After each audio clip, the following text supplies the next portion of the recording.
হয়ে গেছে, এই যে ফেটে ফেটে গেছে। এবার আমি ভিতরে ঠান্ডা হলে ভিতরের এই যে মাড়টা বের করে নেব, নিয়ে ছেঁকে নেব। এই যে আমের কাঠ বের করা হয়ে গেছে। এবার আমি চিনি দেবো। চিনি যার যেরকম মিষ্টি পছন্দ সে সেরকমই দেবেন। আমি এখানে প্রায় 500 গ্রাম চিনি দেবো। এই যে 1 বাটি দিলাম।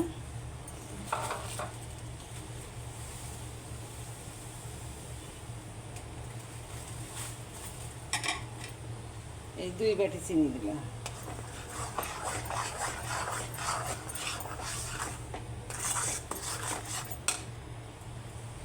সামান্য একটু লবণ দেবো।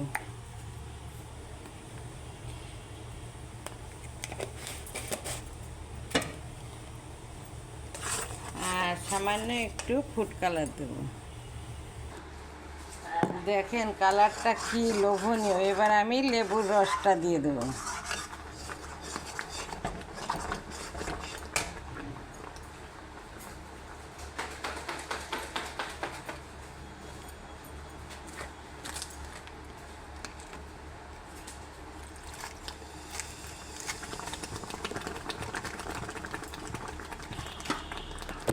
লেবুর রসটা দেওয়া হয়ে গেছে, যাতে নষ্ট না হয় একটু ভিনেগারও দিচ্ছি। আর মিষ্টিটা আপনাদের পছন্দ। আলহামদুলিল্লাহ, জেলিটা এই যে আমার জমে গেছে। এবার আমি নামাই নেব। ঠান্ডা হলে আমি বয়ামে ভরবো।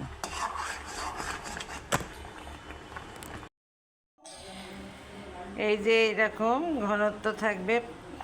জেলি তো জমে যাবে। এটা পাউরুটির সঙ্গেও খেতে পারবেন, রুটির সঙ্গেও। দেখেন কি দারুণ কালার।